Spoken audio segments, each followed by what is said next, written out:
Hello, everyone, and welcome to Produce Talks, the podcast brought to you by the Canadian Produce Marketing Association. I'm your host, Jen Ongtone, Manager of Health and Education at CPMA.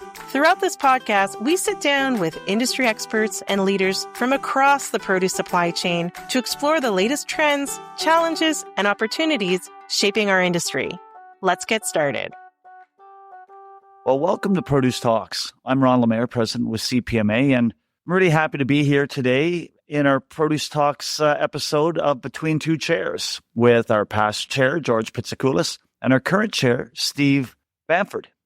Guys, take a minute. Let's introduce you to the audience. George, tell me a little bit about yourself, about your company, where you come from. Yes, so George Pitsikoulis, yes, President and CEO of Canadawide Fruit Wholesalers. We're an importer wholesaler distributor based in Montreal with distribution throughout Canada, mainly Eastern Canada. It's a family company. My parents started back in 1983. And from early on also, like just speaking for myself, I enjoyed getting involved in the different associations. I always felt that it was a good way to give back to the industry in some way that's given so much to my family. And Steve, everyone knows who you are, but maybe... No, I'm sure they all don't. Steve Bamford, CEO of Fresh Advancements, Bamford Produce, Freshline Foods. The family business, much like George's. Great-grandfather started it back in 1881, so over 140 years of tradition. I always swore I would never get involved in the produce industry when I was young. Started working in stores at the age of 12 or 13, and then just continued on and went in the family business fairly early on. Helped expand it, but just really loved the industry and started getting involved in associations a little bit later on, but exactly what George said. It was just something to give back to the industry because it has been so good to myself and my family. So the tradition of this podcast gives the listeners an opportunity to glean a little bit of, the time you've had in the association, but also your experience in the business. What a lot of listeners may not know is to become chair of CPMA can be a path of upwards of 15 years, going through the board, being on the executive, and then working your way to becoming chair and past chair, as George, you've done, and as Steve is doing now. So on a business side, we've seen geopolitical challenges, supply chain issues, a range of elements that have impacted your business during your term as chair, George, and Steve, with your role as chair now. What would you say within your business and your leadership role in the association, what would you say were perhaps some of your biggest challenges, but also your accomplishments? George, as your term as chair, now going out as past chair, and Steve, during the first part of your term as chair. So Steve, let's start with yourself. So on my end, I'm not sure that we've accomplished anything as of yet, but I hope to accomplish that we can bring all the different associations together in produce between Canada, Mexico, as well as USA to try and deal with the tariff and trade situation that we're currently situated in. I mean, that's dominating our news these days. In this industry, when you're in the association, Ron, you must feel some days like you're kind of like a firefighter. You're putting out each fire as they come up, and we're trying to plan for the future, but some of these things are very well unknowns. And what our strategy might have been 2 or 3 years ago is completely different from where it is today.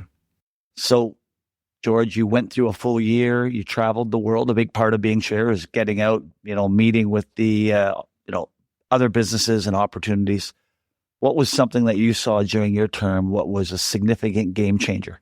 Well, I'm very proud in general of our entire category, our entire industry, in terms of how we're able to pivot with whatever challenge we may be faced with, like with the challenge during the pandemic and now the challenge during this trade war, quote unquote, and how we've been able to improve our sourcing from many other parts of the world, and what we did during our travels in terms of getting all these other international sourcing countries engaged to show us around, to tour, and to also in turn be present at our convention, right, at the 100th anniversary convention. And even it had started from before, but I think it's ramped up, and it's most likely going to continue ramping up because a lot of these countries also see Canada as an opportunity in terms of moving in to pick up some of that the ground that the U.S. is losing in terms of what they're selling to us.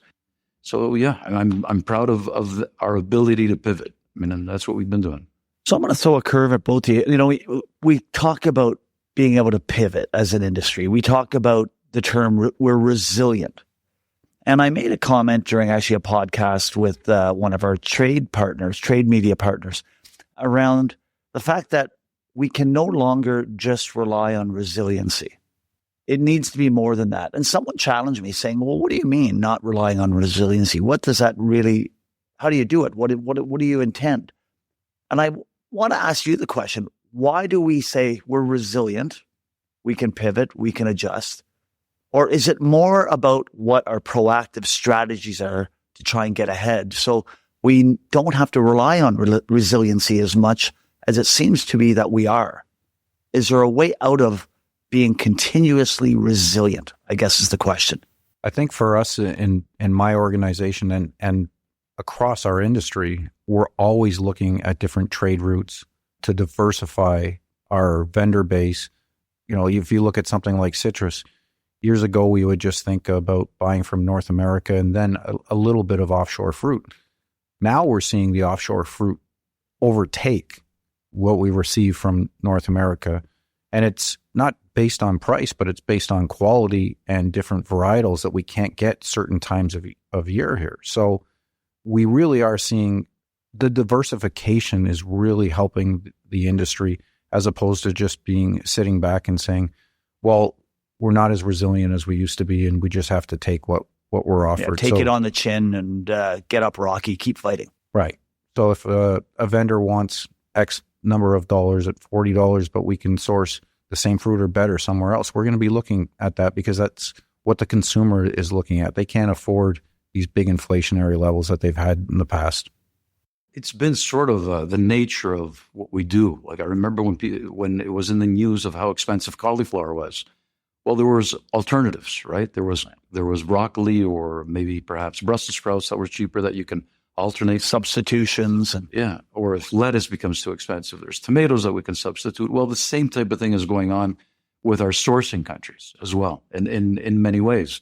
Like the initial countries that we were sourcing from as we're moving away from U.S. product was, let's say, Spain and Morocco, and then we went even further, right? Like now I believe that Egypt has surpassed any one of these countries in terms of our source countries for this. So it's sort of part of our nature and what we do, always looking for the right alternative. So it's funny because people ask, why is CPMA going to Morocco and Egypt and Colombia? And George, you had that opportunity, and Steve, you're doing that now. That strategy, George, you mentioned about meeting, in sourcing countries.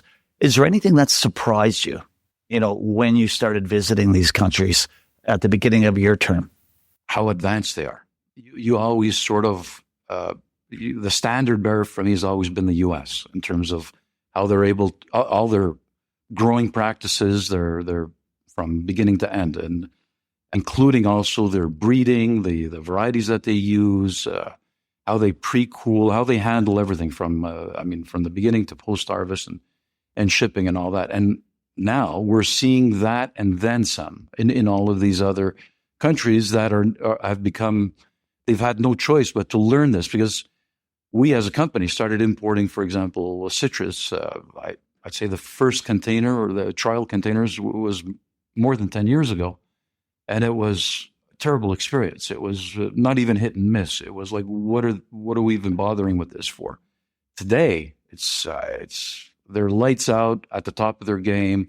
And from what we witnessed with our own eyes in terms of how they're growing over there, it's amazing. I mean, the advancement, the investment that's going in there, the equipment that they're using, how they're growing also in basically a desert in Egypt, yeah. and then getting their water from 600 meters deep to 1,000 meters deep, and they're going to continue to expand because they have that ability, right? With the water availability from labor, labor availability. You're right. I mean, all these issues that are hitting us, square between the eyes in terms of shortage of water, the labor issues, and all that. That it's all going to get compensated. Like the shortage of the product is going to get compensated from all these other countries. Steve, I know you've been in GR and looking at advocacy almost your whole life. You were chair of our government issue management committee before becoming CPMA chair. Why an affinity to government relations? I wouldn't say that I've been in it all my life. I was sort of forced into it with some changes within the industry, but I gravitated to it because it was something that was a challenge. It was new, but you can actually really make a change and really make a difference through the advocacy working in GR. I noticed that through our first fall harvest when I went. We did a great job. I sat and listened and learned, but the politicians and others that we sit there and talk to really don't understand our industry, and they want to hear from people such as myself, George, and others who are actually working in the industry to get a better understanding of what our trials and tribulations and how they can actually help us out. Without our voice actually out there, it's in an absence of a vacuum. The information is not passed on to them. So it's very important that we advocate for our industry and we speak about what we do and how we do it well, because there's a lot of people who are looking and giving an opinion, but their opinion is not an educated opinion. So it's very good to be that voice. So we just have a new government, a lot of new MPs, urban-focused government, with the majority of the Liberal Party being in urban ridings. How important, you mentioned fall harvest. Fall harvest is, as for the listeners, our CPMA lobby days. They happen every November and free for a member to participate in them. But people get a little intimidated when they think, oh, I'm not a lobbyist. You know, when you first started doing it, how did you work your way through from that first engagement to being a natural now? It's not really hard if you understand what you're talking about, and you simply just talk about your industry. Everyone within our industry is pretty much a professional and understands that. After your first meeting, you know the cues and what to say, when to say it. But what was amazing and the biggest thing for me is that the people we spoke to in Parliament Hill, or if you go to Washington, they want to hear from you and they want to understand what the issues are. So they're looking for the knowledge from you. So it shouldn't be something that anyone should be afraid of. You should definitely, try it out and see how it goes. But it's something that we really need to do as an industry, and it's so important. It's funny. It's you talk about resiliency, and I'm saying that it should be strategic, and you guys talked about some key pieces there. Does a government or relations or advocacy component become a strategic piece of business? Because a lot of companies don't have a GR team, right? They rely on the association many times to be that voice. But is that changing? Does there have to be some element, whether it's the CEO or somebody in the organization that has some scope on the regulatory barriers, the challenges, or is it just a continued work of, hey, we're just going to be part of CPMA and rely on their notices? Part of what I've noticed and learned from coming to these events and others is I get a ton of information from CPMA that does not require me to have a full-time GR firm on hand.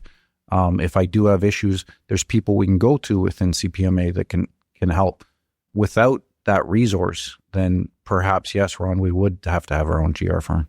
That's absolutely our strongest selling point as an association in terms of that advocacy that the CPMA provides to all of its members representing us, and we need to have that voice. And I just want to add before to this, you were talking about the fall harvest. I only went for the first time during my year as chair to the two different meetings on the Hill, the fall harvest and the other one earlier on in the year. And I feel bad that I haven't gone previously. I learned a lot just witnessing it, like hearing all the types of discussions. And as you said, Steve, I mean, as long as we're just staying in our lane and talking about what we know best, so they can get a better understanding as to what our needs are, because we're an important piece of, what the people consume, the economy, preventative medicine in terms of eating healthier. So they need to understand all this, and they have to be aware of all of our challenges that we face. So you talk about challenges, and there are many. Throwing the question at both of you, what would be your top 3 issues or challenges that you see impacting your business, but the industry as a whole? Well, I can mention a couple. One of them is the lack of clarity in terms of these language laws with the OQLF and labeling. Yeah, in Quebec. Yeah, with labeling.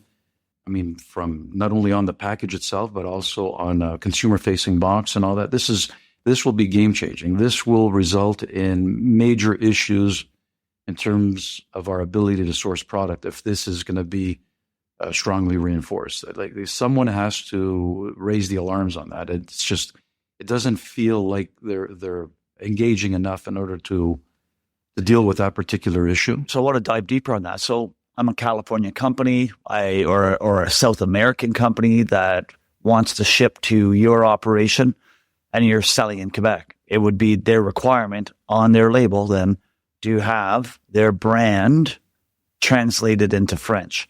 So the likelihood in a market of, what's Quebec now, 11 million people, are we a bit higher than the province of Quebec? The numbers are, I'm going to say, they're not massive. So a 9 million, let's even give the benefit of the doubt of an 11 million person market. Is it going to influence a business decision? And then will they go without? 9 million people. Steve, just thanks to our good friend ChatGPT. So yeah, you're right. I mean, they will perhaps knowing about an order in advance, but that's going to remove any kind of opportunity for us to pick up product when it's getting flushed. Yeah, for better price to the consumer. Yeah, and therefore, being distributed throughout the system, and they're going to say right away that, okay, Quebec is not an area that we can go to. Yeah.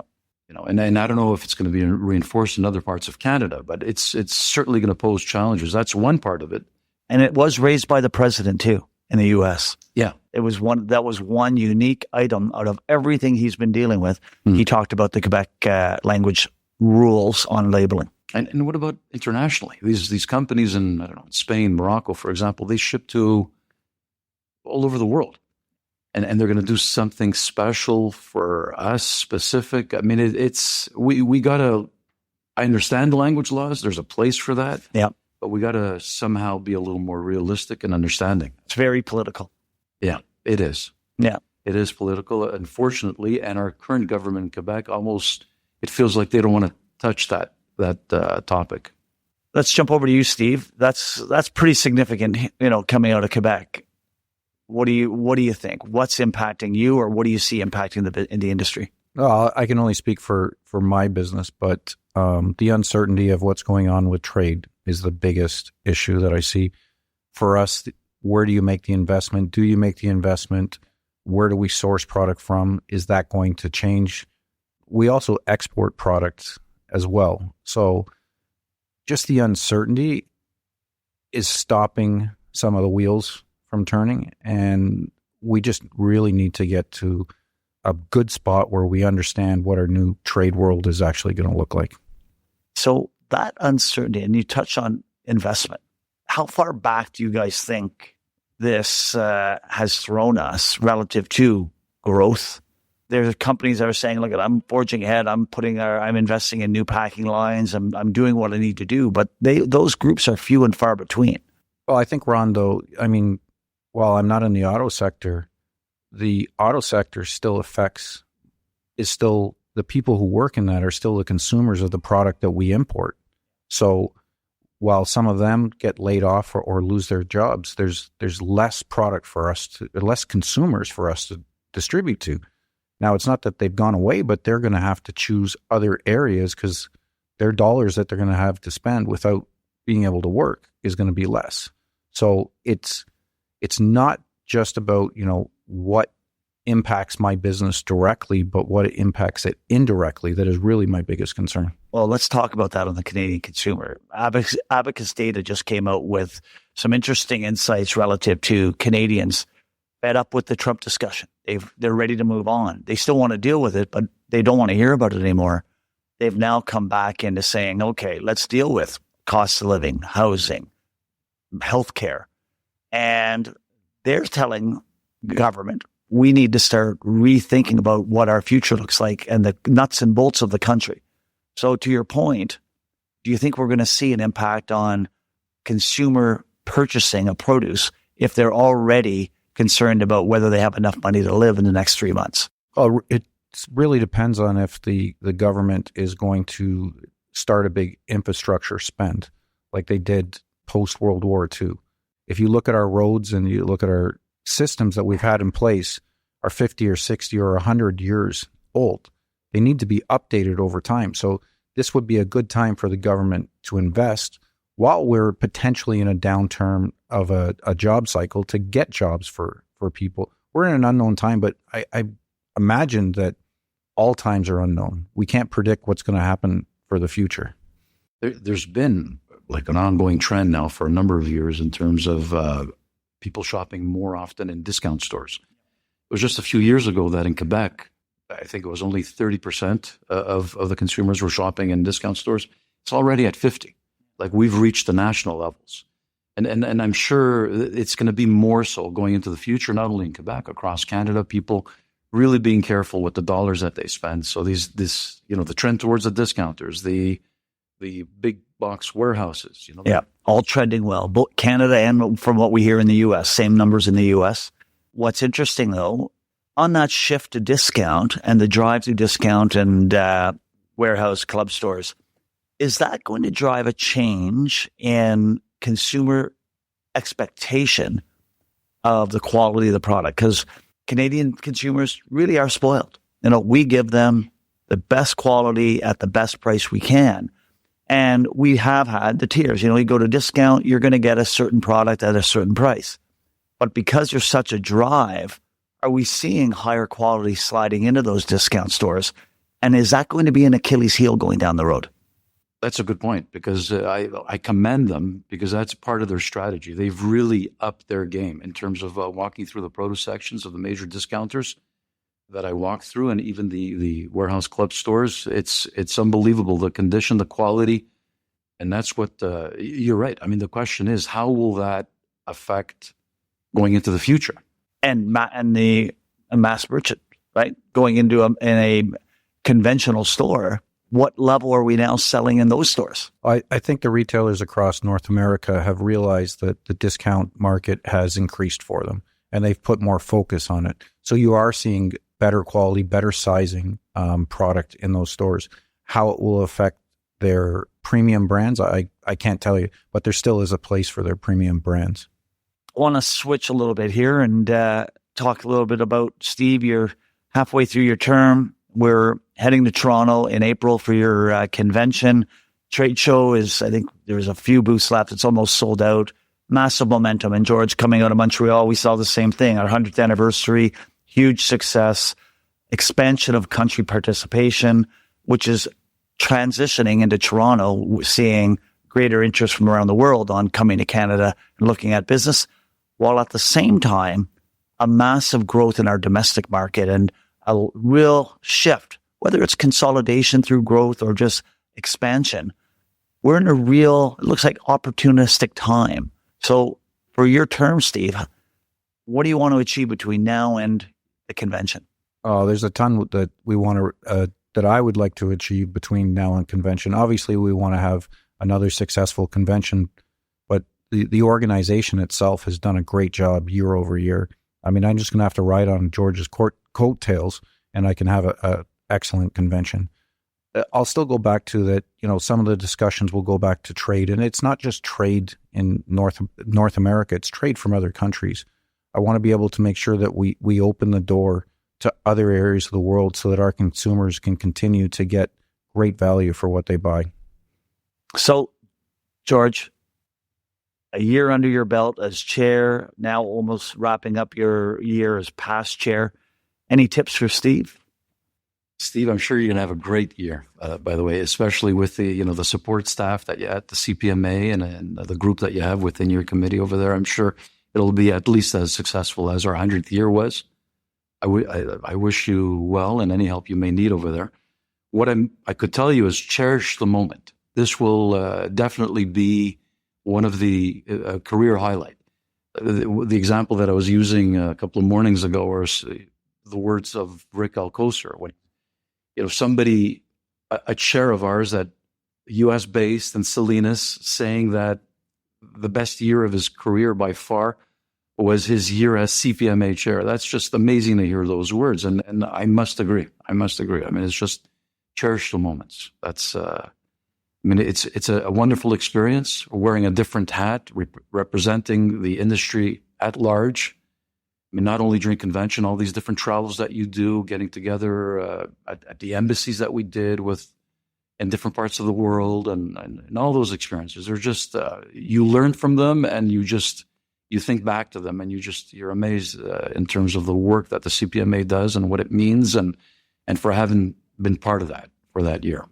Well, I look at yourself, George, and you're one of the titans of the industry, and so many of our chairs have been. So, these are big shoes to fill. I'll do my best, but I'm not sure I can live up to everything that you guys did. So, but I promise I'll do my best. But I'm humbled and honored to be chair. I see your shoes are a little bigger than mine. Oh, listen, and no one should have to walk in someone else's path. But the nice thing about the way our organization is structured is the path of the chair is laid, yes, right? Absolutely. And the strength and foundation of all previous chairs really does create a strength of future focus for the chair coming in. So listen, guys, I want to thank you both for coming on this episode of Produce Talks.